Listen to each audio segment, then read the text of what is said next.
Hello. Hey, how are you? Long time no see. I know. Sound check. One, two, three. Sound check. Testes 1 2. Testes 1 2. Testing. One, two, three. Okay, cool. Think this is Oh, working. oh, Are you tired? dude, I did nothing but blast and suck up sawdust all day today. Oh, I bet. I And bet. I all new MFT tabletops. I flipped them. I organized. Everything went sideways in that training center. Holy moly. Yeah, there was we did a quick little like a sweep that was just getting the bulk of it, but I know there had to be a ton still on that floor. Oh, A lot of milling was done during the build off. holy.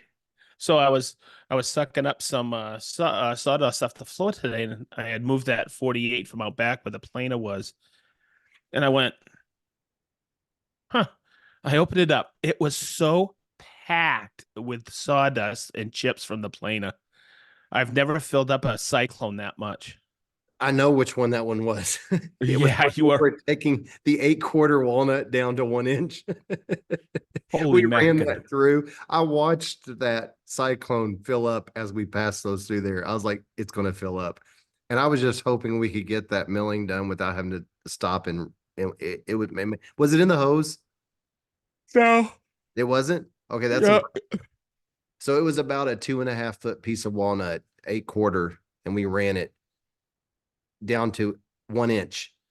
Oh my God. And it was fairly close to empty on that festival cyclone, and it filled it up. I thought completely. And that's what you made the keys out of, right? For that table. Yes, yes. So we did the pass back. I'd say we did about 35, 40 passes on that. Oh my God. Yeah, that was a lot. Um, but that was fun and that was tiring. And for 2 nights straight, I fell asleep sitting up. Dude, I Friday night I got 10 hours of sleep, but Saturday night I got 11 hours of sleep. For anybody who doesn't know, we're talking about the festival build off was just last um it was Wednesday and Thursday, and we headed out on Friday. We had 10 people and Yeah. building in the shop. It was craziness, amazing what they built, and just supporting them. I was helping Sedge out with just making sure people had what they needed, or if they needed or had ran into problems with the tools. And it's a big job It is. to keep people going. Hey, let's cover. Look, we'll get into that a little bit more. Hmm. Why don't we do this? Why don't we do some administrative stuff? Hey, I'll start. Okay. Welcome. Check this out. Welcome to episode 138 of the Green Suitors podcast. 138. A- And we are without Jason Bent once again. I believe he's flying back from Germany tomorrow. But we So do he'll have a be with. special guest. Oh, we have a special guest tonight. Excellent. Yes. Oh, hey, Ronnie, you did it. You pulled a me. Hey, my shop cat just pulled the cord out of my mic. No way. Really? Is it working now? Test, test, test. Test, test, test, test. Okay. Yeah, my shop cat just pulled the wire out of the mic. Okay, back to Okay. where you were. Okay. So we have two. We have a giveaway this month for the month of May, don't we? Yes.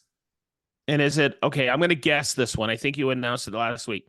From Forged 3D, we have two $100 gift cards. So we're going to have two winners. Yes. Wow. Thank you, Tyler. Yes. Thank you so much for supporting us. Wow. And what else? Do we have any new Patreons or We, patrons? I believe we do. Do you have that up? I am bringing Oh, it right now. It yeah. is. I have Jens Bodel, and he is a new tool sharpener patron. Oh, cool. Yes. Where is? Oh, yeah, yeah. There it is. Jens Bodel. Hopefully, was saying that right. I know. I hope we are too. It Cool. almost has to be, or it's Bodal. I don't think it's Oh, Jens it could Bodal. be James Bodal. Yeah, it could be. It could be. Hmm. We'll have to get that clarified. Cool. Thank you so much for joining our community. Yes, thank you, thank you, thank you. And don't forget, we have a Green Suiters con coming up Green Suitors. in September. Yes. It's coming up fast. Holy macanoli. Very, very We got to fast. go do some recon when Jason gets back. Yes. We need to get that locked in soon. I'm Yep, excited about that because me that was too. called the Go and See.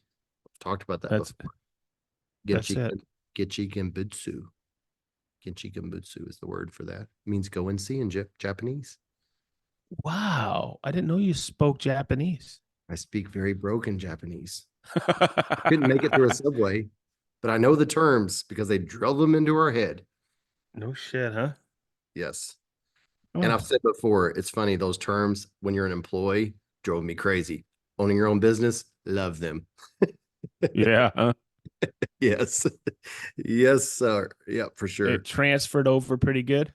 Oh, it did. It's funny the things that was I think about sometimes. I'm like, ah, it should drive me crazy to do this for like corporate world, but in my own business, it's dangerous. Yeah. Someday I'm going to put together a little Toyota small business course. It's on my Oh, list cool.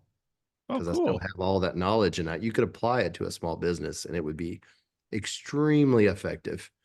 So I'm sitting on Oh, that. Someday when I'm bored, I'm just never huh, bored.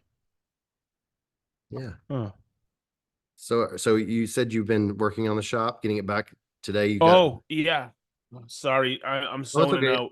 I'm Hey, you curious. ever get home from the job? Ever get home from work and you get in front of a computer and all of a sudden you start to nod a little. Oh my God, it happened to me today. So it's funny. We record at 5:30. So I said, you know what? I'm just wasting time right now. I got home about 4:30, grabbed something to eat, and all of a sudden it was like 10 to 5. And I go, oh, I'll set my phone at 5:15. I was out cold in my chair. I just that woke up. that makes me feel better because we were done on Friday. I came back Friday night, Saturday night, and Sunday night. I was having trouble staying awake. My normal hours, that's Yeah. what that does to you. It's just a Yeah. nonstop thing. It's so intense. I don't think you realize how much it wears you out. I mean, like when we go Mhm. back to our room, we always have dinner plans. Usually we Yeah. have like 20 minutes to get back to the room, get ready to go downstairs, and it's like it's nonstop. And I told a few of them, like both nights, when you're in like a hotel room by yourself, you're like, ooh, cool, I got the remote. I can watch whatever I want. That's like maybe 90 seconds. And I was Yep. asleep. And I wake up till like 3 o'clock in the morning. Infomercials were on TV. One night it was like a guy selling rare silver that they could sell on QVC. It's so rare they could sell it to the mass markets. You want to hear something really weird? When I get back to the hotel room, and even when I wake up in the morning in the hotel room, and for 15 years, when I'm on the road, I have not turned on the TV in a hotel. That's interesting because I think I have to have it on to go to sleep because Mm. I have to almost trick my mind. Because if Hmm. not, I can't just lay there in silence. I also have to have some type of fan noise. Sometimes Yeah. hotels now don't have the air conditioner you can make stay on, or the doesn't have the bathroom fan. That drives me crazy. I cannot stand absolute silence. I Yeah. have to have, Marianne has to have a television on or something. I just put my earplugs in. Oh my God. I think our Who's guest that? coming on. We got a special. Oh, Well, no way. Is that our guest? it is our guest. I'd like to Wow. introduce my top employee. He's one most valuable employee now, 10 years running, Cameron Fulton Wow. on our podcast. How's your audio? Can you hear us? No, It he says can't. he's connecting to audio. Boom. There He's in. he is. Hey, So the first thing I want to say is kind of funny. I thought I was going to coach him. So I'm actually the shop and he's in his little hidey hole under his room. We'll talk about that in a minute. I was like, let me go through with you on how to connect to Zoom. He's like, Dad, I connected to Zoom for 2 years during COVID. I got this. every class for 2 years. Wow. So he's actually more experienced on that than I am, it sounds like. Yeah. Cool. Hey, Yeah. Cameron, how you doing? Good. How are you? Ah, good. Worn out. We're just talking about the build off. We were talking about how it wears you out, but it was so fun. And the teams, we can't forget to talk about the teams. They were like expertly picked and so impressive. And I'm just blown away at how they quickly came up with a plan and they executed it. And it was just crazy. It after we get there at 7. We everybody get there at 7. We gave them a quick, what to do. And I started timing at 7:50, 10 minutes to 8. And when they started getting together and seeing what they were going to design. And the next thing I know, at 8:30, they started building. I was completely in awe because they had the design in Quick. 40 minutes. It was quick, very quick. Yeah. Yeah. And It's like, they changed their material because of their design. Because Yep. one team had grabbed a slab of walnut that was like perfection. But then they looked at their design and decided that the maple slab would be better for what they designed. mm-hmm. And they changed it. It was so all day today, people are coming in and looking at them. And I think the bid on them right now is about 800 and 850. I forget which one's which. And I always think people are going to pick the table, but boy, a lot of people are picking the bench. Both of them are fantastic. Yeah, they are. They are. And I think that what a lot of people wouldn't know by looking at them online is that there were no corners cut at all. They are highly expertly made. Like no voids. These things had to be pounded. That tenon, mortise and tenon joinery was perfection. The table, the way the joinery, perfection. Very highly skilled woodwork. yeah. It was clear. It was Okay, clear. so we had everybody came on Wednesday. We started building Thursday morning. Everything was done by noon. We did a festival live. But here's what I watched the whole time. It was you and I, Ronnie, because we were kind of the leads in there, making sure everybody was fine, right? Had all the tools. Then we had Alan, who came in at the end, fantastic, always with the finish from Rubio. But those guys from Shaper, They worked their butts off. oh my God. So did you okay, so there was Russ Fogel and Jake Stillwell. Okay. So they were going 100 miles an hour with all kinds of stuff. People just run into them for templates and all the tenons and everything. So did you see Russ on Friday about 10 o'clock in the morning? He just went straight downhill to zombie mode, man. He was toast. Yes. I've been involved in enough build outs that I've seen that what happens with Shaper is people start thinking about their structure and they don't involve Shaper in the beginning. They wait till like the mid to the end and be like, hey, we want to do this. We want to do this.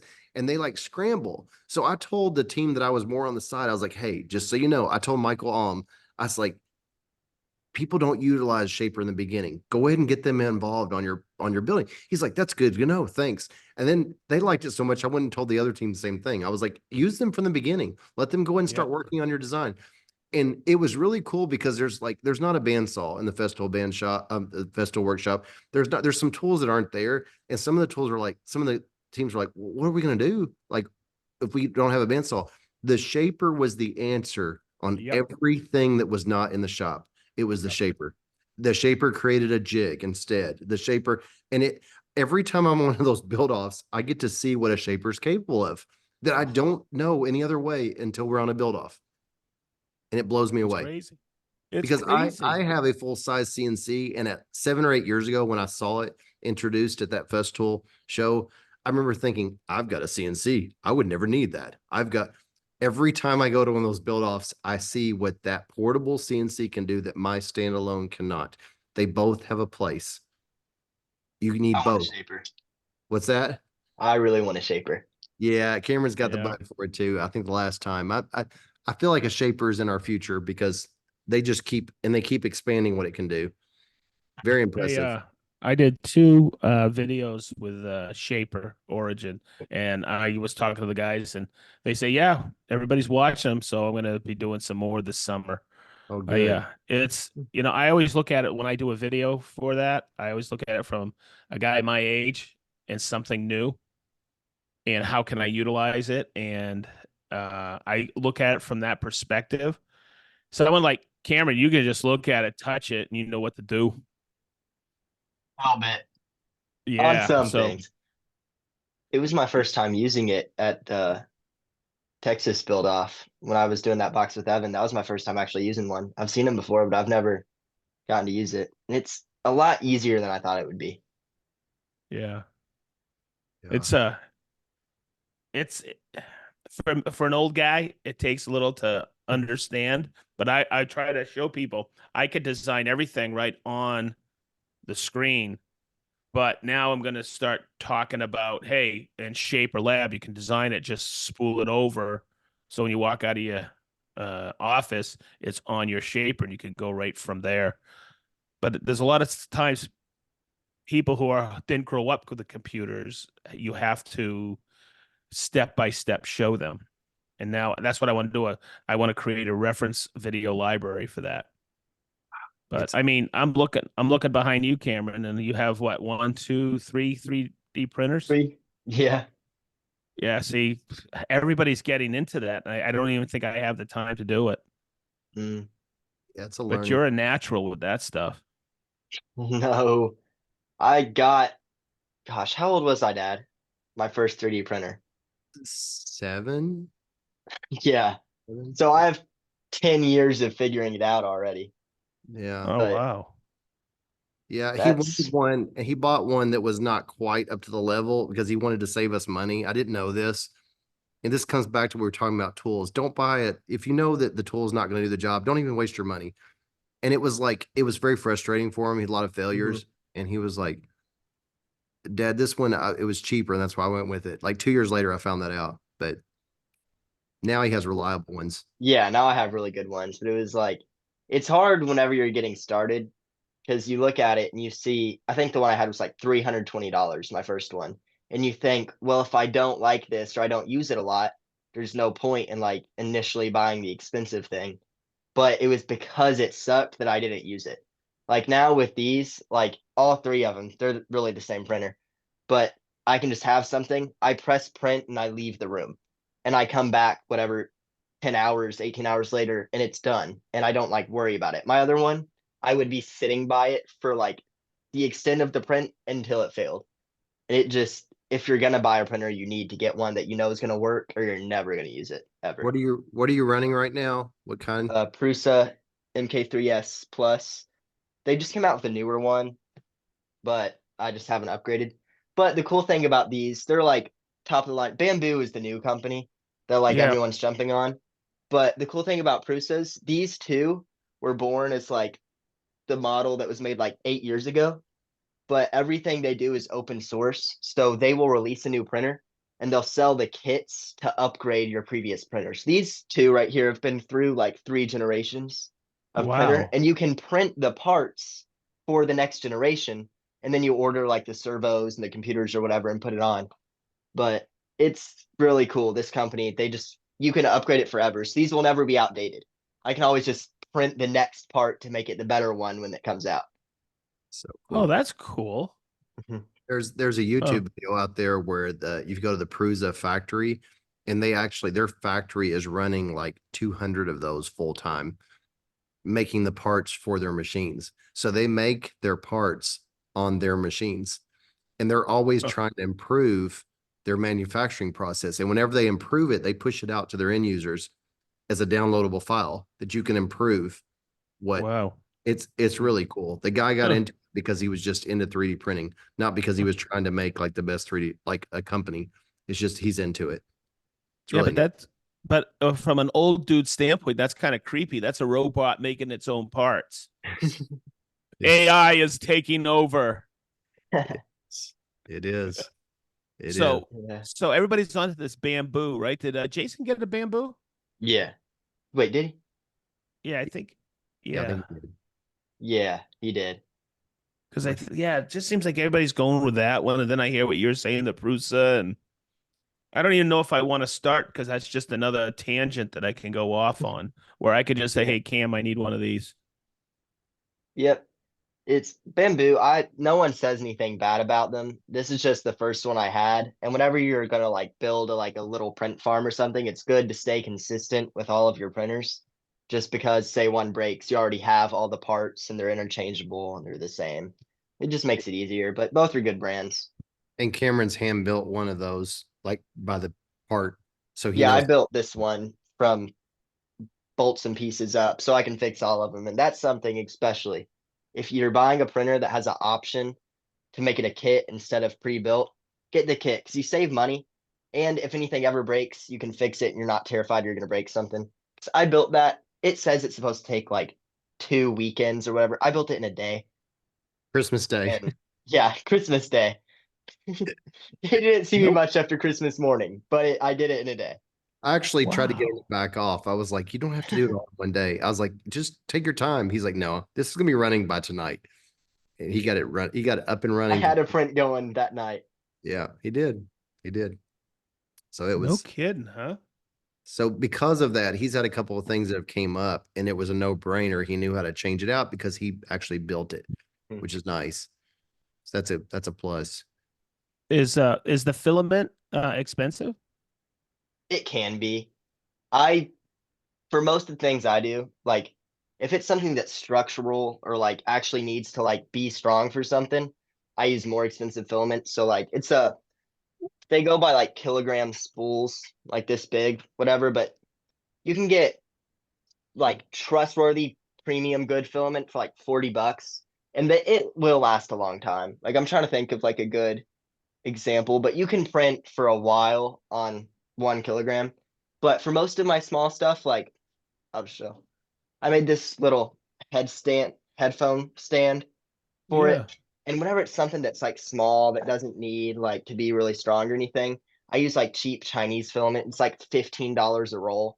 So it's and the computer will tell you how much you're spending based on like you tell it how much a kilogram costs, and you'll print something out and it'll be like 0.02 cents for this little doohickey. Like Wow. you can but then there's $120 rolls of filament that have carbon fiber in them and stuff. It's like everything else in the tool world. You can spend as little or as much as you want. It just depends on what you're making. Oh. He's a cool little setup up there. You can see it. Those who can see on video, he's got a wall control setup with paper towel holders that Yeah. has. How many spools do you have on those three paper towel? uh 4, 8, 16. So he can pull that. They all as the machine prints, it will pull it off that paper towel holder spool. Yeah, And so I just run it over to all the other printers. he has Festool green. He has every color. That's the key. You got to have all the supplies. When you get a request, you can do it. Yeah. Mm. He has an indoor golf driving range that a reoccurring client that he makes I golf make tee their tees. silicone, No Mhm. kidding. Yeah. cool things like How that. many teas do you knock out at a time? Well, that's one of the reasons I bought 3 printers. The way that I print them, I only do one at a time on the bed because Prusa has this mode. It's called spiral mode. So the basic way a 3D printer works is layer by layer. So it slices your object down to where it's layer 1 and then it goes up, layer 2 and then it goes up. And it leaves a lot of seams on small things. But the way I designed these tees, it's pretty much a little traffic cone. And so I can do this thing called spiral mode where it's one layer, one like thick. So instead of going full 360 up, full 360 up, it just continuously spirals up. And that Oh, makes it a cool. lot faster and a lot stronger, but you can only print one at a time. So I kind of just made that sacrifice. And I'll sit down here for like an afternoon and like just watch TV. And then every 4 minutes, each printer finishes. And I have to cut it, take it off, restart. And so I can do 100 in a day, like knock them out because he doesn't order that much at a time. So it's manageable, but with one printer, it can be a hassle. So if you start doing stuff with a printer and you start selling your stuff, you will quickly have a little collection. Wow. Yeah. And when you say sit down here, we haven't talked about your hidey hole, which I Oh, think your sister named it the hidey hole. yeah. So So you're where is that? I know you've recorded in there before, Ronnie. Mhm. yes, because it's a Yeah. very quiet spot in the house. So I'll just kind of say the story of the hidey hole. My sister moved down to the basement whenever I was probably 12, and then she left me upstairs all alone. And I wanted to move down, and we call it the playroom now, but it was his first workshop in our house. It's just this big, massive room in our basement. And I wanted to move down and make this my bedroom, but my mom was against it. Being the realtor she is, she knows all the house rules and stuff. She said, I don't have a window, like no fire escape, because there's only one way out of this room and stuff. And so I kind of took no for an answer for a little bit. And then I came to him one day and I was like, Dad, my room is right above here. And I have a window in my room. I'm pointing because like my room's over there. But I was like, we can make like a fire pole. That was the original idea. Fire pole from my room down here. And then I can have my bed and stuff down here. And if I have to like get out, if there's like an emergency or something, I can just go up and go out. So I have two exits and entrances now. And then you can take over for a second Oh and no. talk Well, about. we started looking at fire poles, and it requires a 3 to 4 foot hole to be able to go around the pole and be able to. It's a pretty good size. So we Mhm. changed it to a ladder, and we started talking about it, and it became this project. We knew that Madison and Kelly were going to go on a trip together, and we started thinking, what if we did it when they were out of town, so they couldn't even say no? It would just be done. Looking back, this was not a smart decision on my part. This was not a good idea. They left, and what should have been like a fun, like 3-day weekend for us, we could have done whatever. We went to demolishing and cutting the floor open and everything. And I knew the whole time that if they came back and the house was the mess that we turned it into, she would have been furious. But I knew if it was done when she came back, we'd be okay. So we had that as our pressure. Yeah, we had a hole in the subfloor and a hole in the ceiling before they made it to the airport. So we spent a lot of time. What were they gone? 4 days? Because it was a long. It was 3 or 4 days. I remember thinking this would be such good footage for different posts, but we did not have time. We had to just go for it. Yeah. It was a Oh, but we kind of skipped a step. So we went from building my escape so I can have my room down here to building a room down here that can be, because the only reason I wanted to be down here is so I could have a TV, whatever, my gaming setup and everything, like away from everything else. And I just started thinking, why would I move down here when I can just have two rooms? So this room, like Ah, it is 4 feet wide and probably what, 12, yeah. 13 feet, 12, 13 feet long. It's a tiny little room. Oh, it's this little, we had this desk built and everything by the time they got it, back. so let me ask, the only entrance in and out is a ladder going up? No, I have a ladder going up and then a door going out into Oh, the shop in the basement. Which is oh, So I okay. have my two like a ways. ping pong table room now. It's the rest of what used to be my shop when I Oh, first started woodworking. It's the room. We have a walkout basement, and this is the front of our house. So there's not any windows. It's just it was a 700 square foot room in the front that was just used for my shop. And Mhm. he subdivided off. So in the time that Kelly was gone, we built a wall indoor, painted, drywalled, everything, built that wraparound desk for those of you who can see the video. We built a ladder, cut a hole in the floor, cut the Moved carpet my out. air conditioning vent. Yeah, which was an air conditioning vent was in the way, and a copper pipe was in the way. But oh, it's also funny. We knew we were going to do it a few weeks ahead of time. We did a couple exploratory cuts from the basement side and used the camera. We had iPhone. We had to have our plan down exactly. So we knew we were going to do this, and I just didn't tell anybody. Cameron and I knew. We started accumulating our materials, getting the tools and everything. And when they pulled away, my van was at the house within an hour, and we started doing it. We started going to town. Instantly. There was a point when our foyer, when you walk in our house, the van, the driveway out front, the garage. There were things everywhere, like construction materials, drywall, everything. oh my God. And when it was time for them to come back, we were throwing stuff in the van, try to get it away. Oh, Because our goal was when they came home, they saw no like indication of that there was a construction project going down. Nothing. And we did it. I mean, we did, We it was like did. a show. It was like there were 10 minutes from the house. I could see on Life 360, Mhm. and we were loading up the van still. The Rubio on my desk was still tacky when they came in here. Oh, you Rubio put saved Rubio us. on the desk? Yeah. Rubio saved us. So his desk is left over from a boardroom table project that I had, and we put Rubio on it, and it's worked out great. Yep. It's like dominoes on the thing. We made a desk on top of it with a waterfall edge. All Yeah. done. And I've learned that's the best way for me to be under pressure. I can get anything done. If you tell me whenever you get to it, I'm never going to get it done.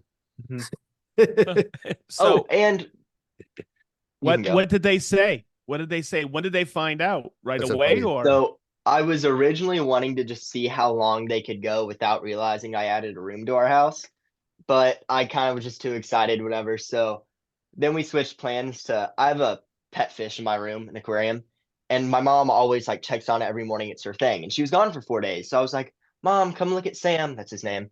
Come look at Sam, whatever. And so she came in my room, and I wanted to see how long she could be in my room without noticing there was a secret hatch in the floor that she was like standing right over, and she didn't notice that the hatch is right above my window. So I got her to come look out my window. I made something up. Look, Mom, what's out the window? And she was standing on the hatch to my floor, and she didn't notice. And I was like, wait, back up, back up. Like, what's this? And I pull it up, and then she just like, they weren't mad. No, they They were would be confused. mad if we didn't finish. They They were were just very confused. confused. When you open up a hatch and you see an LED light hatch with a ladder going down, you're sitting there going, "What am I looking at right now? What is this?" This isn't my house I've been in for 19 years. So Cameron sent them down the ladder. They could not even figure out where they were in our basement at first because the door was My shut. sister thought I put it in her room. She thought it was She's in like, her where room. are we? Where are we? Is this my room? Where are we? It's so funny. It was great. Then they opened the door and they just couldn't believe that we did all that. And when I think about it, it was from the time we woke up until late at night every single day. That's all we did. Other than we'd left and we'd go up to get something to eat. That's all we did. On It the was second to the last day, I woke up at like probably 6:30 a.m. and he was down here doing drywall. It was I did. I went ahead and got a jump on it because that wall to his left, for everybody seeing in video, we had to add a wall and we did a paint color in there. We even pre-ordered the Amazon sound panels you see behind him. We did yeah. the whole ceiling was sound panel with those acoustical panels yeah. because we were thinking about Madison's bathroom is through that wall, and we wanted to Right make behind. sure that she couldn't hear all the things that were going on in there with the 3D printers and all that kind of stuff. So we even went as far as having the acoustical panels installed. The Oh, door, and we insulated the walls all around me. So like this room is relatively soundproof, but all the Oh. walls are insulated. We did molding too before they got back. the We did all the base, molding. casing, It was everything. You got a completely television finished. in there? Oh yeah. This wall, I He has have a way too big TV. Then I have my monitors, and then beside me is where my computer usually goes. It is a cool setup. Yeah, he has all of his remote control Oh, we did trucks the as Weaver far as. lumber up there. Oh yeah, Weaver The Lumber wood. gave us Lumber gave us some rustic wood for the project, so we've got some Part of rustic my wood on ceiling. top.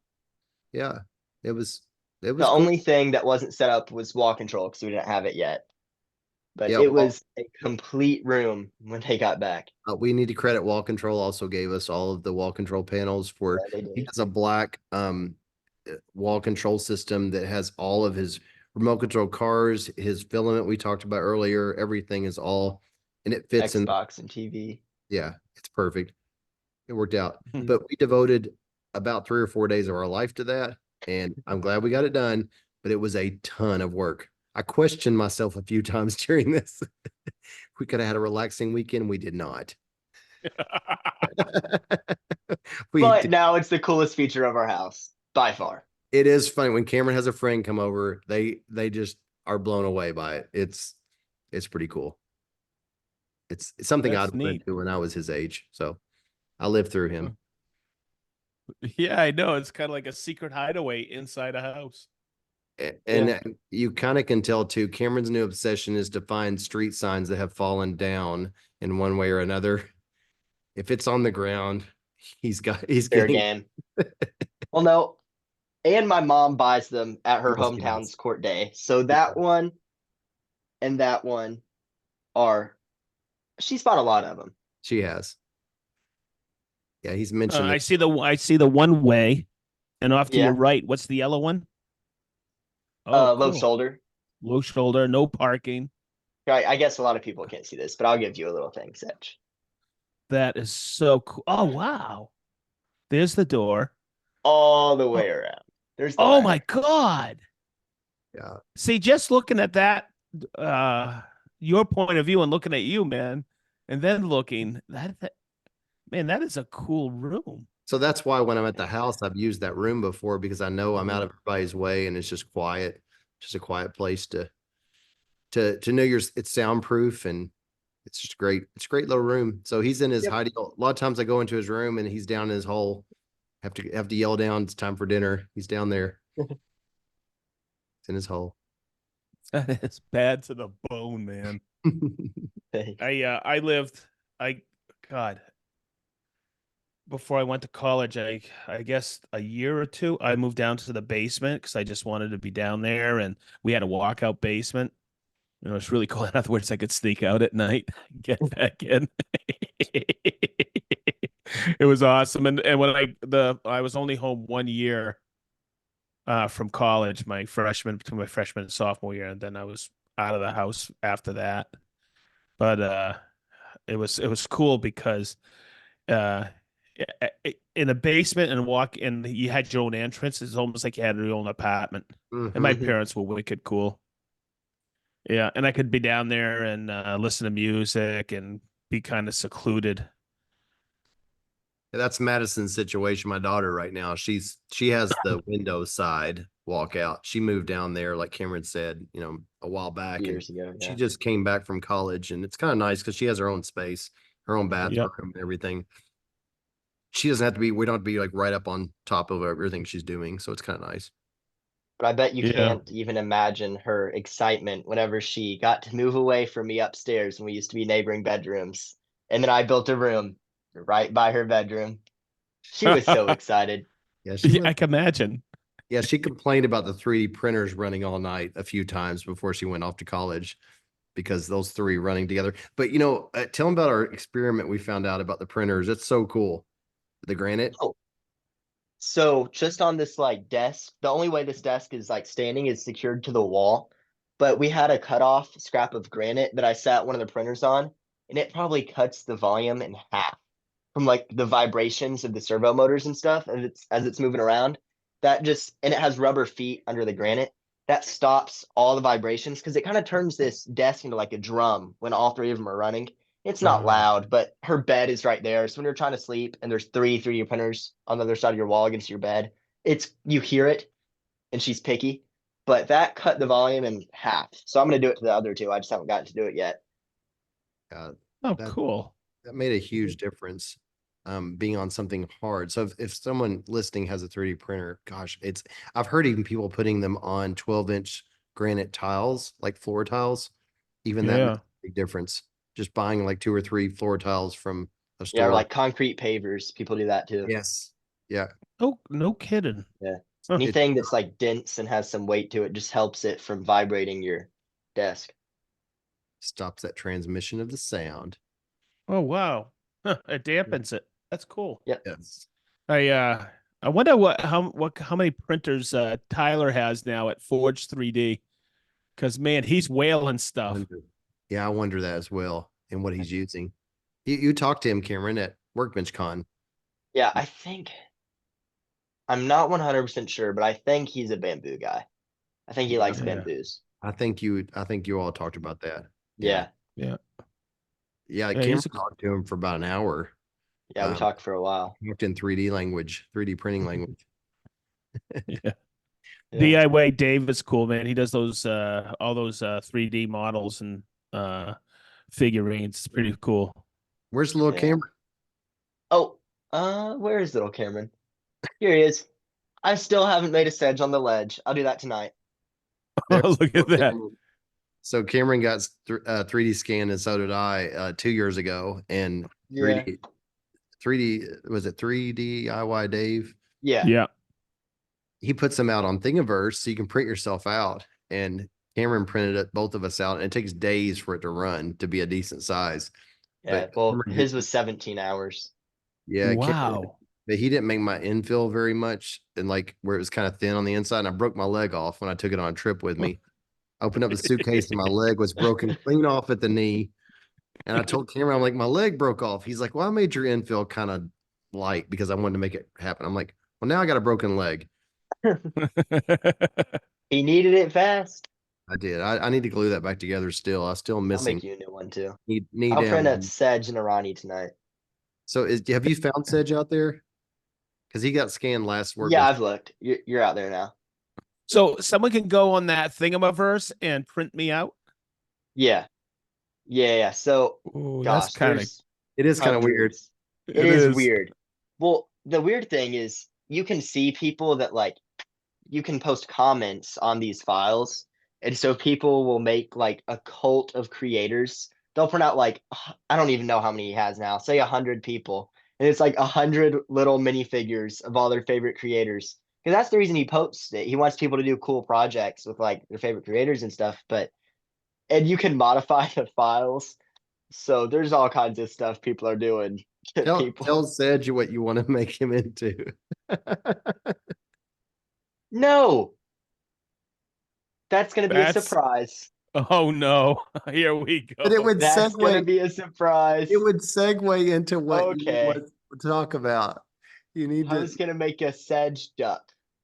Just the rubber ducky No. with the sedge on it. No freaking I know how ducks. much you love ducks. I know how much you No. love them. Ducks. So for anybody listening, Sedge is a recent Jeep owner, which Cameron has a Jeep as well. And something you learn very quickly when you have a Jeep is that people like to put ducks on you, and it's called getting ducked. They put ducks on your windshield wipers, on your handles. And Cameron's like, hey, what if I went out on Thingiverse, printed out Sedge's head, and put him on a duck? Because Sedge No. don't like it. I don't. I like getting ducked, but I don't display my ducks. Oh my Not- god. It creeps me out. All these people that put their ducks in the front of their Jeeps. I Yeah, feel like it just ruins the look. Like I go through all Okay. this work to have a cool Jeep, and then I cover it in rubber duckies. Like it doesn't. Yeah. No. Not at all. Hey, you know what? That's weird though, Sedge. I'm not into it either, but I've had friends before where we meet like at a brewery and they'll have like a total stock Jeep, like nothing special at all, parked next to them, come out. They've got a duck on their Jeep and Cameron doesn't have one on his. I started going, why did he get ducked? And he didn't. What's on his duck? Why did you give one to him? You know, like Cameron's got 3.5-inch lift. This is a stock Jeep. Why'd you give him a? And I started realizing sometimes people do it because it looks like theirs. Like if they have a Yeah. white Jeep and you have a Oh. white Jeep, they're like, oh, this is like mine. I'm giving them a duck. Mhm. But we But went, it- I was gonna say we went to Jeep Week in Gatlinburg, like Smoky Mountains. Oh, really? My gosh. Like imagine like 10,000 Jeeps. Man, same your place. hand would have a cramp from waving at Oh, everybody. Driving doesn't down count the there. strip, there's rubber ducks being thrown so much you could hang out a fishnet and you'd fill it in minutes. Crazy. It's amazing. God. So there's a Jeep week in Gatlinburg? Yeah, it's the Jeep. It's called the Jeep Invasion. There's like they rent out these massive spaces, and there's vendors selling stuff. There's people that have like their SEMA builds, like $200,000 Jeeps there, and you just get to see all like what everyone has and get ideas for what you want to do yours. And They have it's the really convention cool. center- the convention center set up with all the vendors. It's really neat. Yeah. It's- Holy shit. Hey, Yeah, I got a but- question for you. Mhm. What if you're cruising along in your Jeep and you're passing somebody and they're waving it and you don't wave because they've already passed you? Do people get offended if you don't wave? Well, Bad you're just person. an awful person if you do that. Yeah. You have to Really? wave. There's so many freaking Jeeps on the goddamn road. It's hard. That's why It some people doesn't have to be a big happy wave. It can just That- be a little 2 fingers off the wheel. That's- But yeah, you that's- have to wave. I've been doing that, but sometimes I'm so into my podcast I forget to wave. I know that's why some people put the cheesy hand on the mirror. They put a handprint on the mirror. Do they really? Yeah, because Yeah. they think that counts. It does not count. You have to wave. But what's bad is that I drove Cameron's Jeep so long to the shop, it's a habit. And when I'm in my Sprinter, I'm waving to these Jeeps. Sometimes I'm like, why didn't they wave back? And I'm like, because I'm not in the Jeep. but I'm waving like crazy. Like Mhm. it's funny. There's a Jeep wave and there's a Corvette wave. Both of them. Really? If you don't do it, you're a bad person. I think I've been doing it for so long though. It's like muscle memory now. You don't think about it. It's like you just see a Jeep like in the corner of your Yeah, eye. my And just, wife's go, "Why you wave?" And I go, "I think I'll get shamed if I don't You wave." have to. you You have will. to. It makes you look like a newbie has no idea. And it's funny, I follow some Corvette forums and there's a lot of people on the new C8s. They're like, I've noticed a problem that a lot of new Corvette owners do not understand about the wave. And I'm waving to people and they don't wave back. We need to educate people that they need to wave back. It's a big thing. No. Oh yeah, it's a big thing. It's a big Uh, thing. So you as a Jeep owner, as a proud new, which by the way, Cameron, I did ride in his Jeep to go to lunch one day last week and is very nice. And it's like what's the color gray? What's it called? It's Sting Gray. yeah, very, very nice. I love it. Love it, love it. And Yeah. he's gonna have to get the wave down because Yeah, you got to Yeah, I work on keep that. missing people. I feel like I'm gonna go to jail or something if I don't wave enough. some people will turn Yeah, around and hunt you down if you don't they wave. will. No, don't I say made that that. up. I made that up, but it sounds true. They will though. Yeah. They will track you down. Holy shit. But the problem is when you're in your other car, you will still wave. Yeah, no. And people will be like, why is this guy waving at me? Because you forget what you're in. Fun stuff. God, I gotta wake up so I can go to bed. Holy moly. I'll We were tell you talking, what, that is the busiest week all year for me. I can see it. I can see it. I can tell that Festival goes above and beyond to be amazing Mm. hosts. So hey, Cameron, you're gonna be 18 next year, right? Yep. You're gonna be March. part of End it of March. end of March. Okay. So that might be perfect because if I do it in May again, you'll be part of the build off. That'd be cool. Okay. Yeah. Yeah. That'll be cool. You know, Because you'll be Yeah. officially kind of a newbie because you'll be old enough for Festool. I can't believe Okay. can't believe he's going to be 18 next year, and he's been working with me full time summers since he was 6, 7 years old. And that's when people used to question him helping me out. They were like, "Does he need to come in? We have popsicles. He can get in our pool. He can play video games." I'm like, he It is would happen all the time. like he's working. And one time a woman came out, she's like, my kids are really having a hard time with him working out here. And I'm explaining to them that he's doing it for like money. And she's like, but they wanted to know if he wants to come in and play. And I'm like, well, he's helping me. He's my help. And she said, my kids just don't even understand that concept.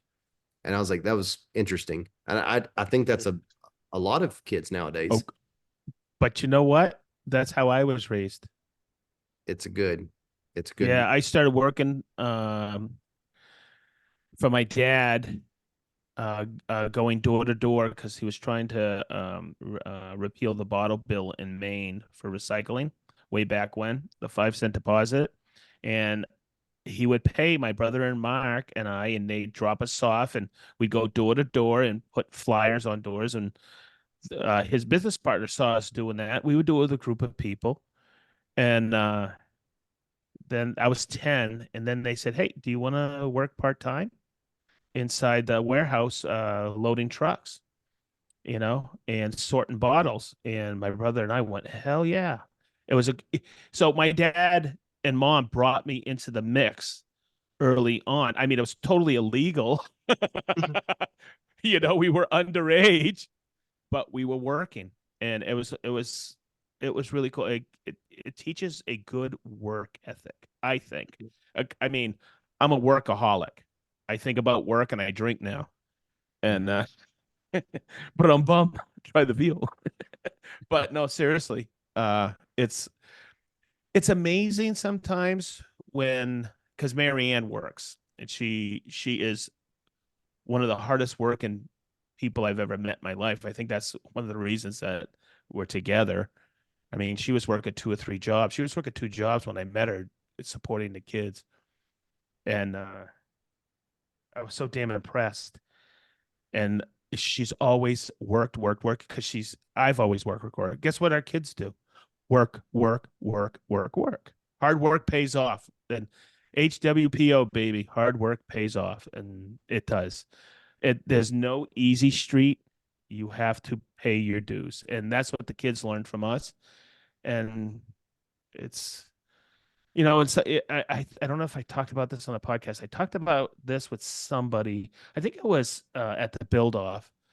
We were talking about hard work, and someone said, uh, you got a really great job. And I go, yeah, I've been told I've been lucky, but that's a bunch of BS. They go, what do you mean? And I go, it's when you work really hard and an opportunity, you prepare yourself and an opportunity presents itself. That's when the luck comes in. And it's not luck. You have prepared yourself and the opportunity meet. Mm-hmm. And that's what happened with me. So to work for Festool.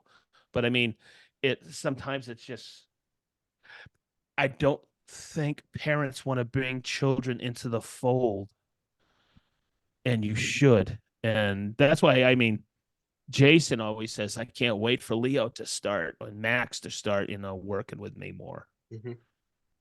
because I think it's great. I mean, Cameron, you can hold your own right now. I saw you holding your own and then some in that shop down in Austin. And it was really cool. So someone asked me about the Austin build-up. I go, what was your favorite? I go, Cam and Evans box. I think you guys won in my eyes. That was genius of Alan. Yeah. I think it was total spontaneous. He saw they were getting to their thing and he was like, hey, Evan, Cameron, you're building a project together out of the scraps. Figure it out.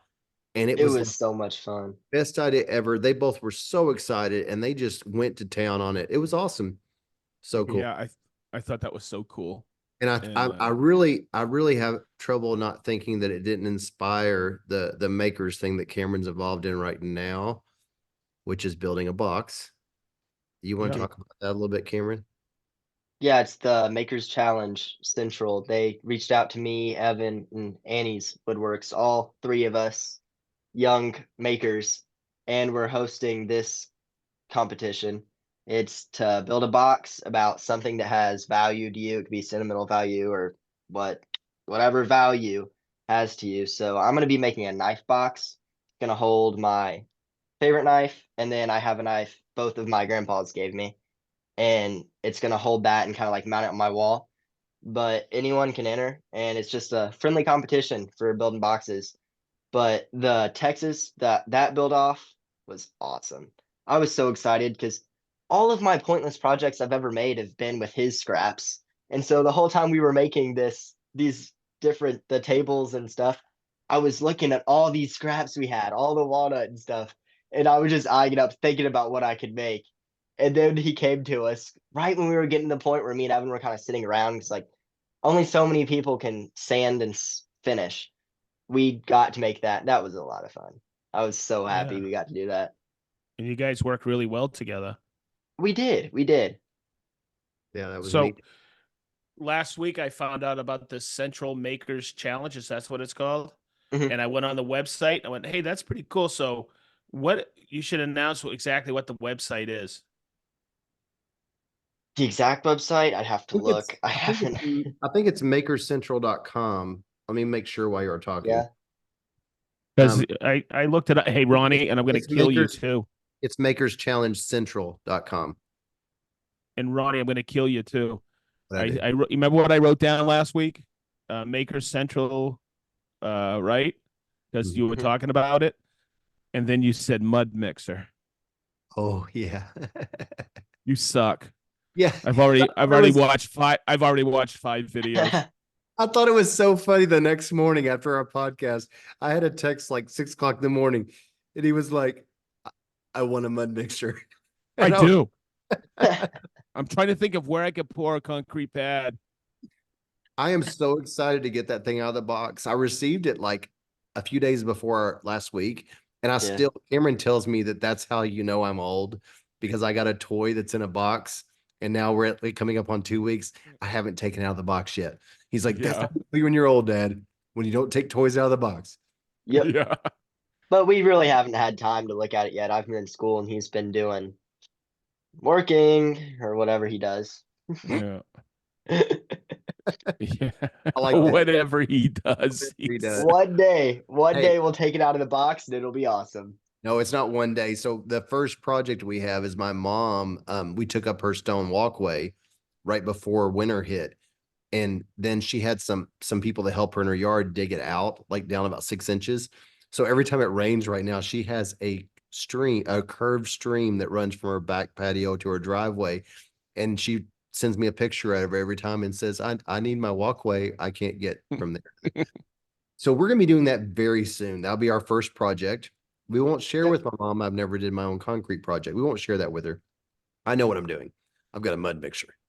Um, I do plan on going there without Cameron probably to do the forms because I have to always think about when school year, I have to use him to the max of his ability. I can do the forms without Mhm. him, and then we'll show up probably on a weekend and just like knock it out.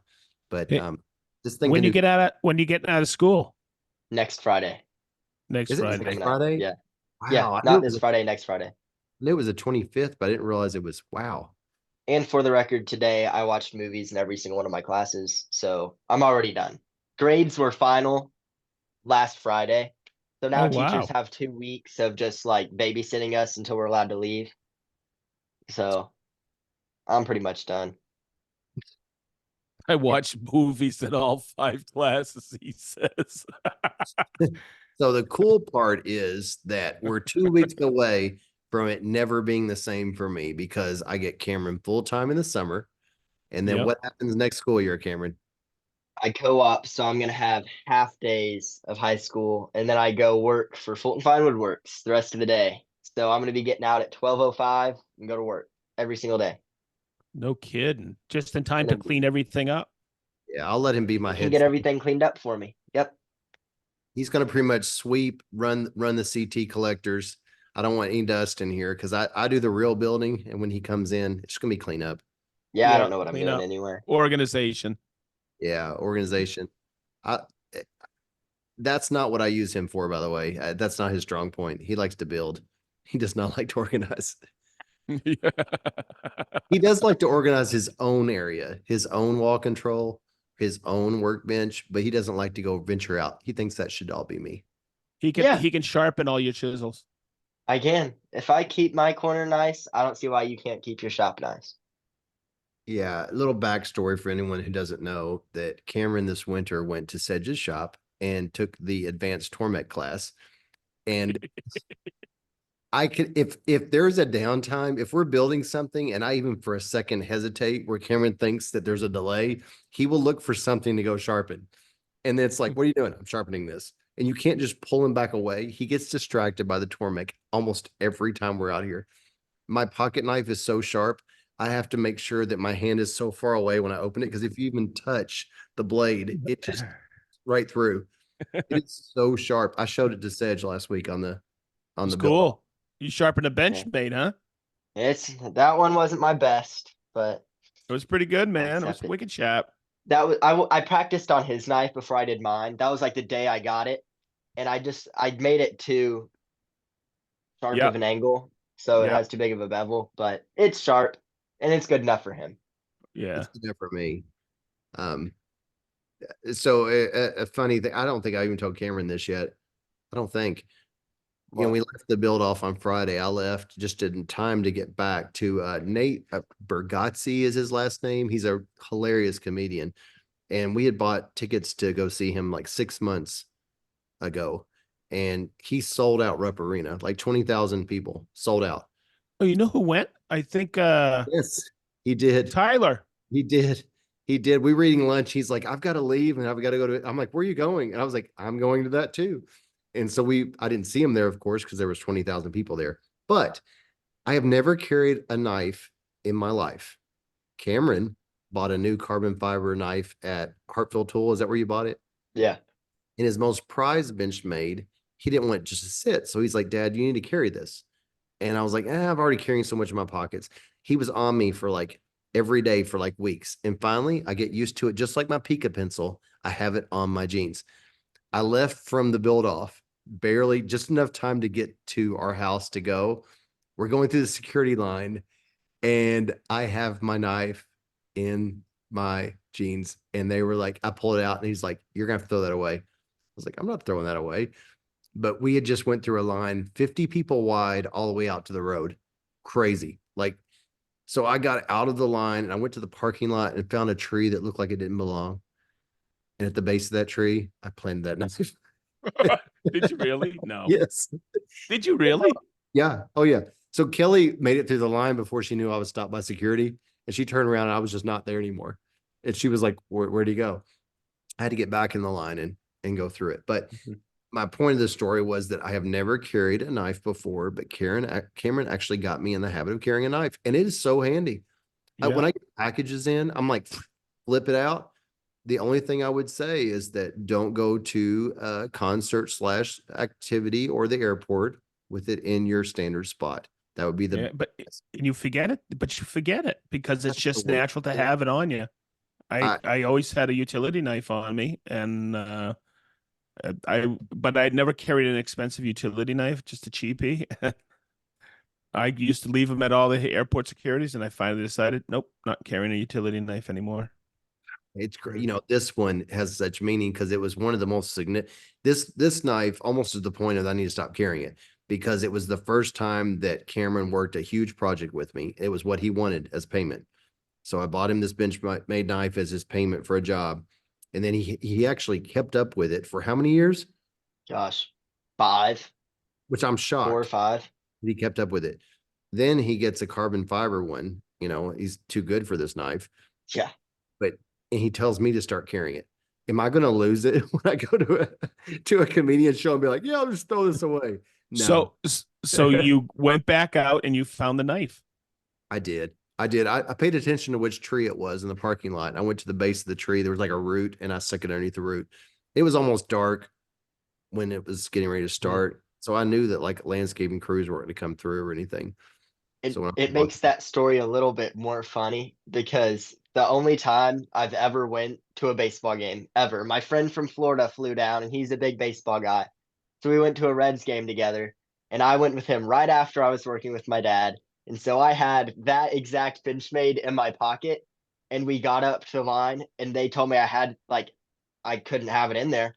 And so I walked out and they had like all kinds of like planters with pretty little like decorative trees and I buried it and got it after the game. So that knife has been buried twice before. Nice. hey, I understand them being safe and stuff, but the whole time walking out and there's 22,000 people there, I'm sitting there thinking to myself, well, it's a good thing they took my knife because I would have went crazy in here and it would have been what I could have done with that knife. Really, what could I have done with a knife? I mean, people would have taken me down if I started. It's just ridiculous. And I understand they need to make rules, but at the same time, it's like it's Mhm. a little pocket knife. It's a little 3-inch blade. Like, what could I do? You must have been exhausted. Oh, I was. We were sitting there and this guy is hilarious. And it was like getting to be about 10:30. I remember sitting there thinking, okay, he's really funny. I'm feeling tired. I want to go home. I want to go home. And he finished up about that moment. But yeah, we had bought those like 6 months before and it was sold out concert. He has 50 stops in the country. This is one of his stops. So there's a comedian. I haven't been to a comedian in 20 years. And there was a comedian I really wanted to see, but I wasn't going to pay on. This was about 10 years ago. I wanted to take Marianne because Marianne likes this guy too. And at the Hard Rock in Seminole Reservation in Hollywood, it was $100 a ticket. No, I'm not going to pay that. So a couple, Rick and Melinda Bush. Rick's our product manager. Mhm. He said, "Would you guys want to go see this guy?" And I went, "Hell yeah!" And right now I'm thinking, it's $100 each. Who cares, right? But back then, no, that was a long time ago. That was 20 years ago. So what's funny about it is I'm going to go see in July, Father's Day, Kevin James. Oh, nice. He's funny. God, I saw a stand up. Uh, I forget where it was. It was on television one time, and I was crying. He is one of the funniest guys out there. You know, Yeah. the King of Queens, Kevin Mhm. James. He's Yes. just so damn funny in his stand up. Oh my God. He's like, This he's great. So I'm this guy, excited. We're going in July. this guy, anybody's that familiar with June, him is July. Nate. I probably might be messing up his last name. It's like Bergazzi, Nate Bergazzi, I think is his That's what Yeah. it last name. is. Is that what it is, Cameron? Yeah. Okay. And he was apparently no one knew who he was 3 years ago. Like it all. And now he's selling out stadiums completely because of just social media. And he caters to like the 30, 40-year-old crowd with kids. And he's just very dry humor, but he's hilarious. And the coolest thing was his dad opened up for him. His dad in his What? 70s opened up for him, who was a magician when he was growing up. And he did some magic tricks and talked while he was doing it. It was so cool. Like there was three other comedians that opened up for him, but his dad was like, yeah, Nate really wasn't good at anything growing up. We weren't sure where he was going to go in life. It was so Okay. funny. He was like, yeah, he was pretty much failed out of classes, but he's done all right for himself. Because I'm sitting there thinking he sold out a $22,000 22,000 person stadium. If he made $5 a ticket, which our tickets were 100 each, like you said, $5 a ticket, that's $100,000, and he has 50 stops on this tour this year. Crazy. He lives in Tennessee. That's where he Oh, lives, cool. but it's all over the country. It was great. But yes, I was tired. I was ready to go home. And then I think that I'm still been recovering all weekend from the build off because I've been falling asleep sitting up. And I don't that normal, but I've just been so tired. Yeah. It's been fun. And that was a great time. And I'm so impressed to see it's nice to see people that you see online come in real life and show what they can do Hmm. and see their skills and how people specialize in different things and Yep. seeing how they pull their skills together. Yep. It's so impressive. And like I told Alan from Rubio, because we've been doing all of these forever together. It was our kind of idea.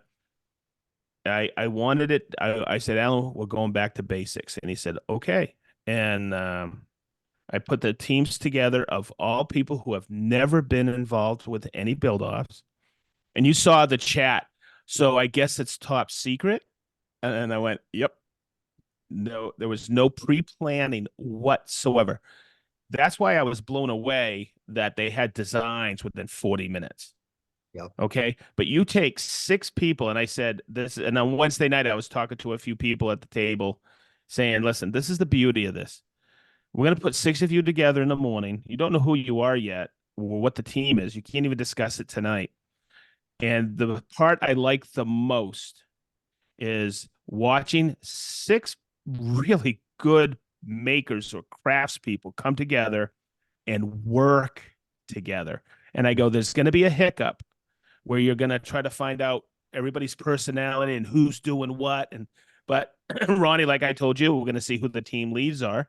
I knew who they were, Mhm. because I had done a little bit of research, but they became the team leads instantaneously. And what was neat is by noon, they were whaling Mhm. and I set the parameters. I go, hey, no epoxy. If it's epoxy, it's minimal, right? And they all kind of went, oh. He had a bottle And of then epoxy this big, like 4 inches tall. He's like, here's the epoxy for both teams. yeah. And I said, because we had a little blushing line, and I guess, and Alan even understood when I did the preamble to everything. I set the parameters properly. I go, everything has to be in glue up by 5 today, Mm. and everything was. Yeah. You know, something else I've noticed in the build offs, something that's consistent. And it's kind of interesting because it shows you in real life the way social media in real life is. I've noticed a extreme nervousness of the team Yes. coming in the Yep. first night. You could tell they were so nervous. And I saw it in Cameron too. Mhm. Um, they're thinking, am I good enough? Am I good enough? Can I Yep. do this? Am I what these other people I've seen out there? Can I do this? And you see them come in and they're so nervous that first day. But by the time you're a few hours in, everybody starts seeing that they have a gift somewhere. They have something to offer to the project that maybe other people are like, oh, okay, yeah, yeah, do that. Yeah. And that's when you Yeah. start seeing people's strong points come out. And I think Mm-hmm. that's so neat to see that. And then by like mid-afternoon of the first day, everybody's like, okay, I can do this. I'm Yep. good. I've got strong points. Yep. And I There think was Yeah. that's cool. Logan Newman came up to me. Is that his name? Yeah, Logan. Yes. He came up to me. He goes, Sedge, the next day, he said he's getting a coffee first thing in the morning. He's first one there. He goes, I thought you were crazy. I go, what do you mean? He goes, I didn't think it would happen. And oh my God, we have pieces of furniture. I go, I knew it happened. I've seen it happen. I doubted it myself for the first 2 or 3 builds, but it always happens. And then you have that person who you talk to, and he says, I almost didn't come because I didn't think I had the chops for furniture building. And he's an incredible built-in Mhm. remodeler, but mostly trim carpentry and built-ins, and he does amazing work. He's a cabinet maker. He Mhm. goes, I didn't think I had, and man, he was on. It was Matt Weber from Cross Yeah. Grain. Yeah. Fantastic, absolutely fantastic. And guess what? He was on those chisels with the Right. tenons all morning and draw knives and everything. Yeah, it's funny because like a trim carpenter sometimes is what you need to be able to pull off a furniture build that quick. Because trim carpenters don't get to spend a lot of time on furniture. So it's like that's what's neat to see that how all those come together. I think it's so neat to see how everybody just it's really cool. And when you see their social media feeds, you go, okay, this person's a good designer, but boy, this is the first time my hand tools, because I always bring a ton of really good hand tools in. Boy, did they get a lot of work. Yes, they did. I had to get out 3 Band-Aids. Yeah. So somebody Raina said, Sedge, can you come to my shop and sharpen all my tools? How do you get your tools so sharp? Everybody, his draw knives were the exact same thing as a lightsaber. Saber, yeah. They were, I touched one just to see before the event when I was there earlier. And you did the thing where you rub your finger across it.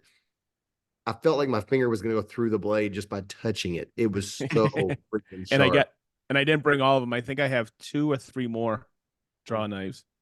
I think one thing about how you changed how like you're not allowed to pre-plan, you don't even know who your team is before the build off. Whenever we started our thing, we kind of went into the shop. Mary had like our plans because we dedicated her to like pre-planning our thing. And it's kind of like none of you know each other and you're just gonna start building this thing. So I was like, I'll plane down, whatever. And people are like volunteering to do things. But how you actually had them go in and like meet each other and plan from the beginning, like from all together plan, it's like, hey, we can add this design. I'll do this. We can add this design. You actually get to know each other and you know what you're going to be doing before you start building.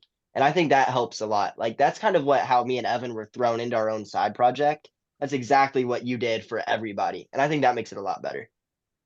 Yeah, I agree. Yeah, it was Throwing it in is was better. back to basics. I love that. And throwing in also keeps you from having the brain power of making it too complicated. Because the more time you have to prepare, Exactly. the more complicated it's going to get because that's what we do as builders, makers, graders, woodworkers. We keep making it better and better. And you cannot do that when you have to build something. I say a day and a half, but you really have to have it done in one day. Yep. The second day is finishing pretty much. You're finishing and sanding the second day. And to that point, I was thinking about when I was driving home. Those things are available right now on the auction site. And how long is that going to go through? May 25th, Through May the midnight. 25th. It's amazing to me sometimes that some people in the world, country, wherever, if they knew these furniture pieces, if they were priced to where they made sense, they would be $25,000-$30,000 because of the amount of expertise and hours that went into them in that one day. You're looking at a minimum of 12 hours of labor across highly skilled people, times 5. It's like 60 hours of labor plus materials, plus tools, plus it's like you can't put a price on these projects. It's crazy. And they're signed, on top of that. So you're looking at like $20,000-$30,000 projects if you just put a dollar figure to it. And sometimes they go for a few $1,000s. So those are right now they're at 800, 850 range. That's when last time I looked. They always start out slow and they get strong as it gets closer. People wait to bid. But I was very impressed this time with both builds and that there was nothing about these builds that were like kind of like a little hack where they were like, let's just get it done and make it look good in pictures. These things are built to last forever. That bench, you could not pick it up and slam it on the ground and break it. You could not. Mhm. It's they're through So, tenants. you know what I like? Oh God, I got to word this right. Do you know what I like the most? Is there's no Rubio color. It's all pure.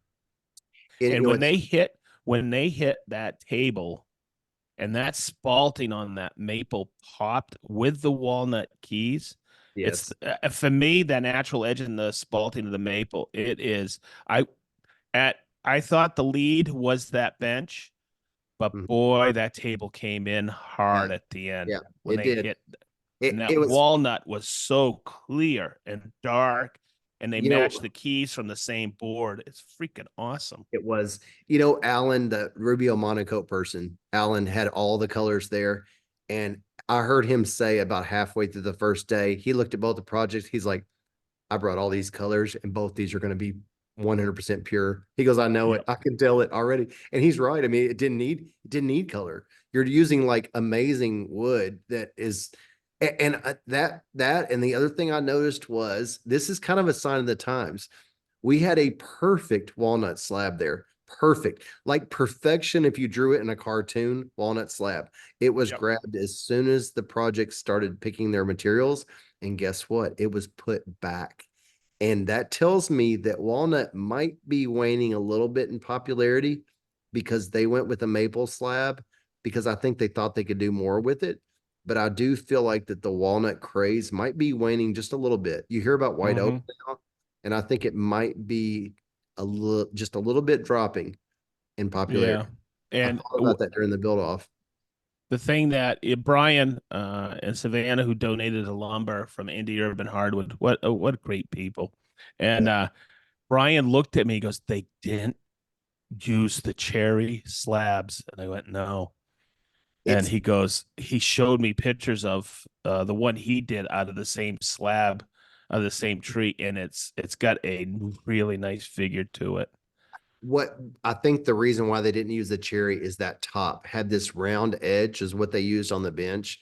And that Yeah. round edge was just like perfection. It had like spalting on it. It had a little bit of burl sticking out. I mean, it was Yep. just like a perfect top edge. And they actually put back the walnut to get that top edge. And we talked about it before the event. I was like, Yep. somebody's gonna use that edge. It was like a half round circle, and they Yeah. actually integrated into the bench. Amazing. So I think the problem was he was surprised about the cherry. The piece of walnut, maple, and cherry, all three were amazing. They all Yep. were, wow. It was Yeah. impressive, impressive slabs, and they were flat. I mean, that this Yeah. build, Oh, every they build were off, flat because I flattened them. well, every build off gets better and better Yeah. with being prepared. And Sedge and I kept a running list, Cameron, of things that came up if we didn't have it. We kept a Mhm. running list of things that people asked Good. for. I typed it up this afternoon. Yeah, that's the key. Yeah. I did I always do a post build off notes, and I put it into my files, and I review that as I prepare for the next one. Yeah, that's good. That's a reflection item. Always had to do those after projects when I was in the corporate world, and it's so smart. You have to do it quick after that, where it's still fresh on your brain. I was gonna do it tomorrow, and I said no, I'm gonna do it right now, bullet point it so I have it, and I went into 2025 build. Mm, I I'm always I mean I started sourcing materials for this build off in November wow, because I went down and saw Brian and said, hey, you know, he never hesitates. He goes, yeah, yeah, I'll have all the lumber you need. Don't worry about it. that's really neat. Yeah. I told Cameron something else I get out of the build offs is it's so interesting to see how tools are stored in another workshop other than my own. I always notice things that I'm like going, I need to start doing that. And the last thing that I've really started picking up on, it's kind of interesting because I think the first class I took at Festool was like 15 years ago, and I didn't really pay attention to it at all. I'm liking that workstation over the CT vac more and more for holding your clamps, your sanders. You have a drawer system under there. and I start looking and I'm like, most of the things I'm usually piling onto the work surface or putting somewhere it doesn't belong, like on top of the table saw. It's all the things you have on that workstation. And I'm Yeah. liking that more and more. Um, and the other one is how you use all of the wall, the sustainer wall, what you put in there. Trying to stick with the Festool system. It's interesting. I always leave that and start thinking more about my own shop. You know, the other thing too is I'm glad I brought my wood owl bits in, Those were you know, nice. but Yeah. I'm glad I brought those because the stuff we had around there was like some not so good auger bits. And, I want to say on some of it, I got lucky in preparing certain things. Like, what if I hadn't brought my hand tools? Yeah, What if I hadn't brought those wood owl bits? those were used a lot. I didn't know the wood owl bits were yours. Those were used a lot. Those were Yeah, on both benches. I brought I saw both those drawers in from home. yeah, I saw the Kaizen foam, and I didn't know if you had done that for the Festool shop or if that was yours. But yeah, those were used heavily. Those were just seeing that kind of stuff. Especially I have some of the same things, and I'm like, I should put mine in here, or I should do this. I loved. It's neat to see that how other shops are set up.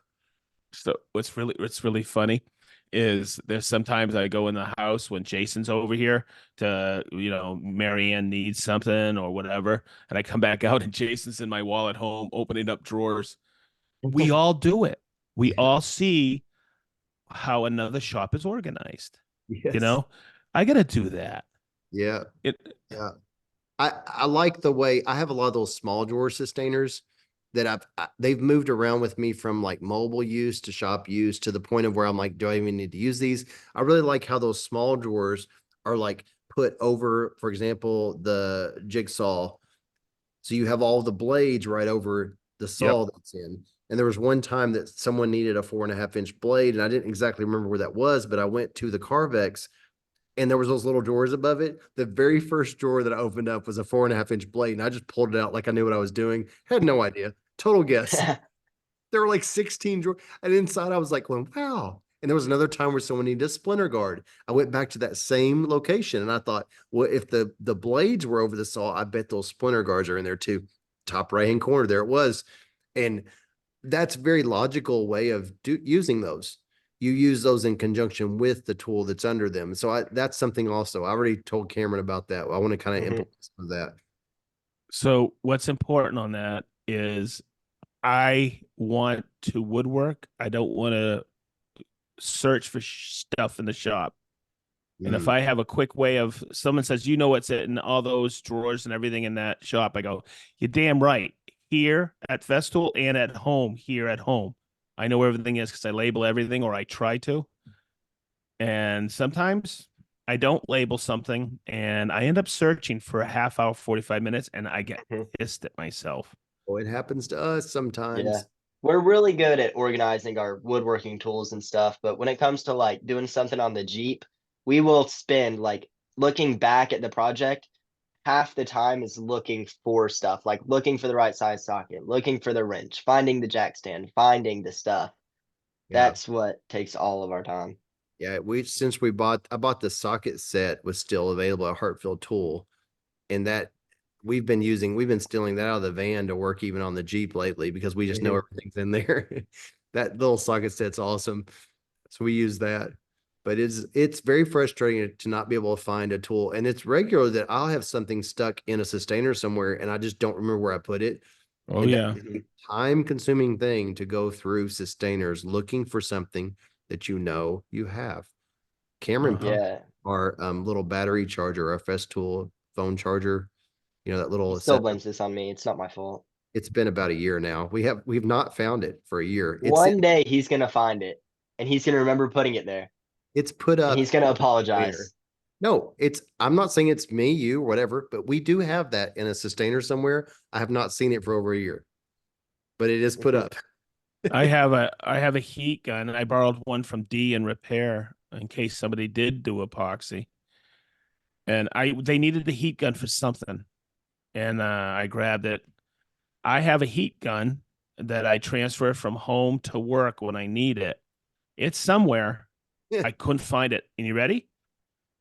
I wasted 45 minutes in each of my shops looking for that sucker prior to the build off. I woke up one morning at 2 a.m. going, oh, I know where it is. Nope.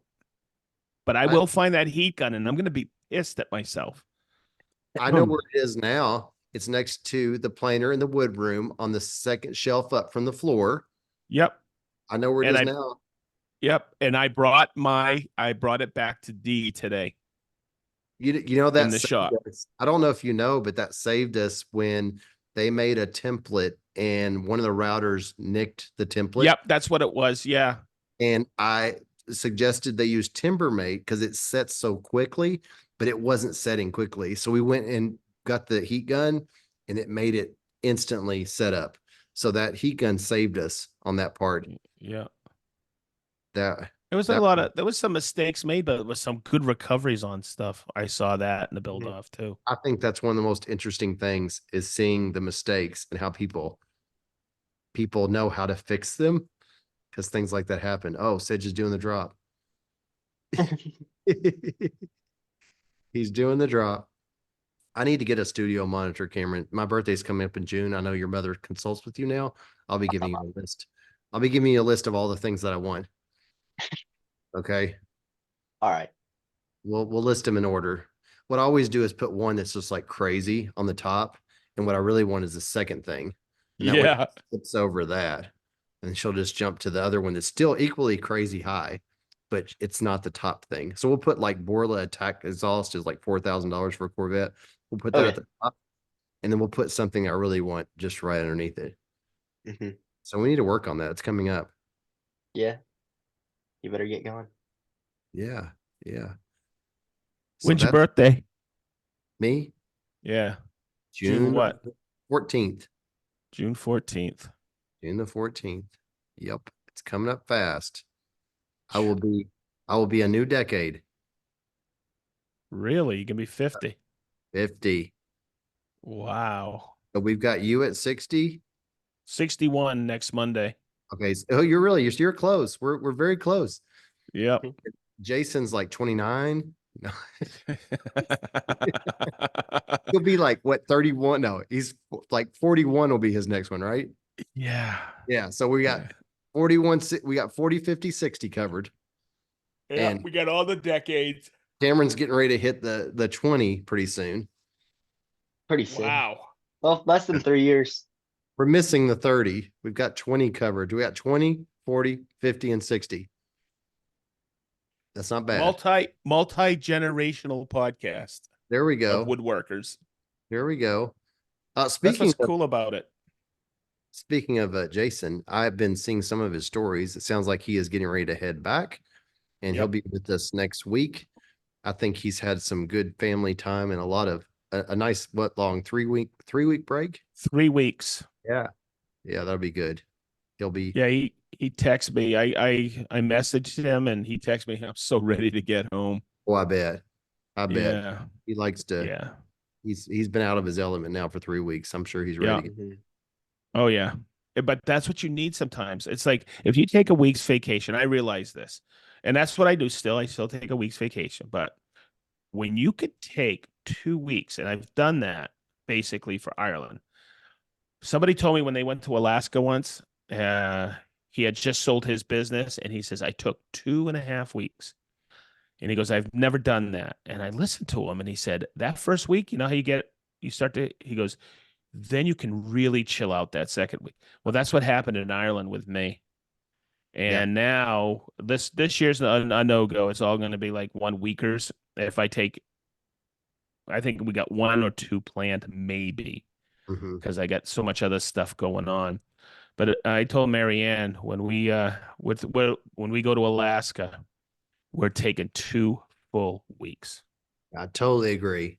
We went to Hawaii the first week. I was not even in vacation mode. It was the second week that I felt like I was kind of getting there. And so we did 3 years in a row. We took a 3-week vacation, which was nice. The kids were still a little bit younger. It's Yeah. hard to do that, but it is doing more than a week is huge because it takes about 4 to 5 days to get in vacation. Yes, absolutely. That's is for sure. and you kind of get to slow down, and it's a great Mhm. break. How do you feel about Yeah. that, Cameron? How do you like to take your vacations? Well, when school's out, I'm kind of free because my boss is with me anyway, so it's not like I have to call off. So I'm pretty free. Are we doing anything this year? I Just don't think we wait. are. It's kind of, since we have a split now, and with Madison being like college, and it's not as easy when they're not both in high school. They're both in different places. I know she's going to She work. doesn't have to come. I know, but she's she's going to be stockpiling some money, I'm sure, from like she's doing her serving job. She's back at the place that she worked before, and but we talked about. I think it works out better for us to go in a fall trip. That's what we like to Mhm. do a fall, and that's usually when it's a lot of places are the nicest of the year in fall because the water's still warm, and so we'll figure Yep. it out. We I also mean, need. Marianne just dropped on me October. I got 1 week I'm in Minnesota, another week I'm in Austin for a build off, and then she said, "Hey, listen, I'm thinking about going down to Orlando with Jen and Danny and Al, Disney for a week. Would you be available?" And I'm like, because we could get a house and just chill, and I might just do that. I think October Mm. is the best time in Florida. Yes, it It is. really is, and the locals That- all know that. and They'll it's tell. but it's also my favorite month here. Yeah, yeah. And I always take a week off in October to do something around the house. So I don't know. Either way, I think I may do a staycation or head down there. Yeah. But yeah, I'm just not certain right now. I got Mhm. something coming up in July. I'm going. It's a big surprise for somebody in the family. And we're really stoked about that. We're gonna head to Washington, D.C. Oh, that'd Well, be I haven't asked my dad yet, but I plan on being in Indianapolis on June 28th. really. Yeah, What for? What are you doing? concert. Tyler What kind of concert? Parker McCollum, the country singer. Hmm. But yeah, Well, okay. Y'all just plan on going over there and just coming back, or what? yeah, That's what you do, isn't it? yep. Interesting. Well, you just have to. I require a 2 weeks notice, and you I get. just gave that. Well, it has to be in That's a writing. Friday night. I have a form you have to fill out. I need to make it. Okay. It's a PDF, online PDF, Ooh, Mhm. and we'll work that out. I don't even think I'm gonna be in town. I think I'm traveling home on the 28th from Kansas City. There you go, Kansas I'm City. not sure. I might come home on the 27th, depending on how long I have to break down the show. Go see Dorothy, Yep, Kansas. Kansas. No, I think it's Kansas City, Missouri. Okay, okay. I was thinking Kansas. Okay, Yeah, gotcha. yeah, yeah. Kansas City, Missouri. I got Their you. Woodcraft Vendors show. That's Oh, always fun yeah, that because is good. it's all vendors and it's just Woodcraft managers and assistant managers and owners. It's kind of fun. Yeah, I like the concept of that. That's really cool. That'd Yeah. be a good show.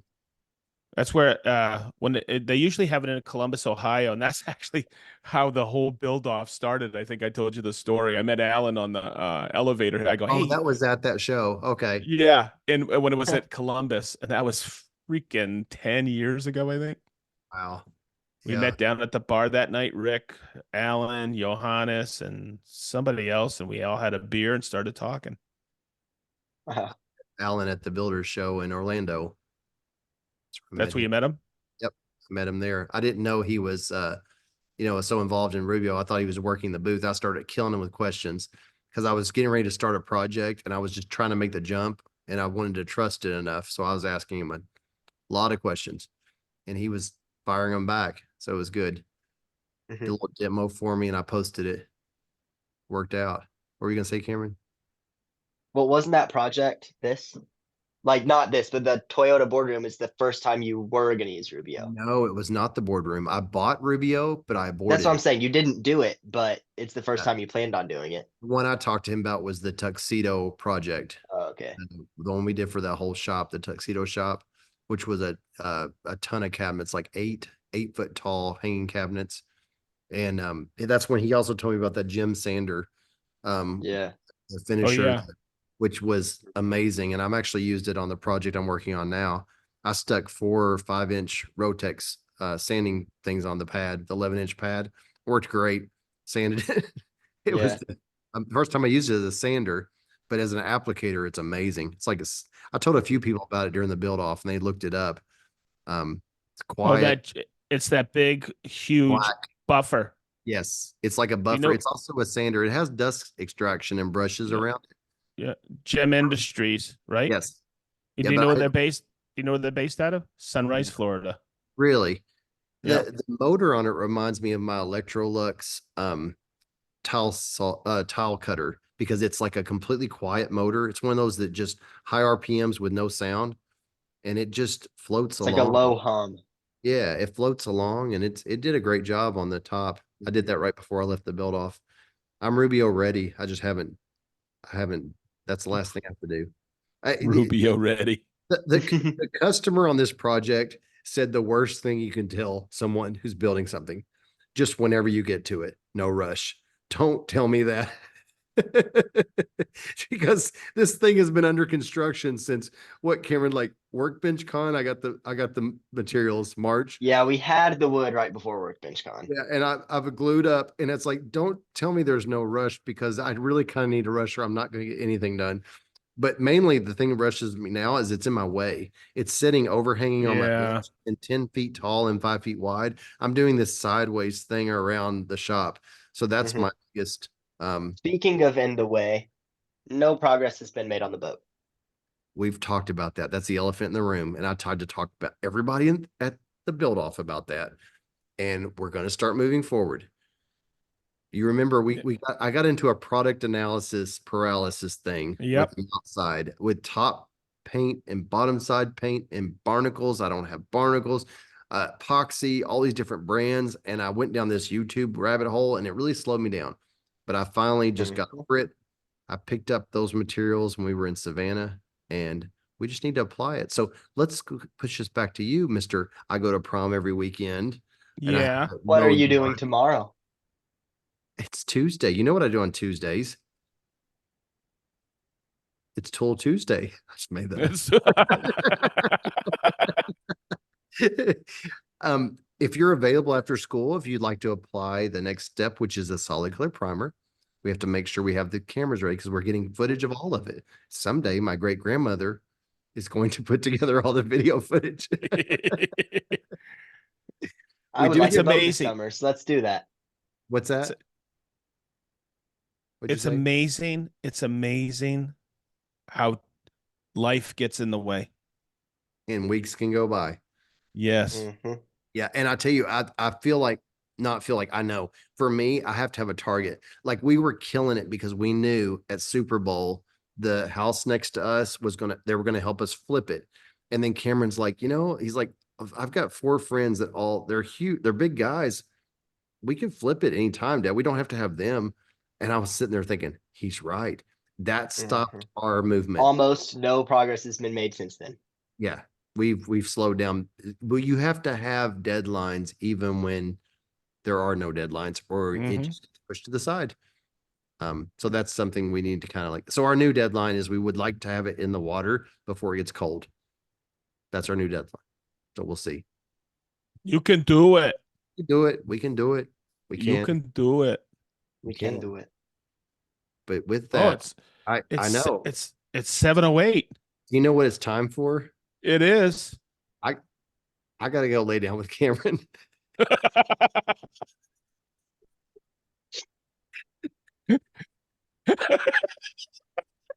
That's for Jason. That's the that's the Easter egg.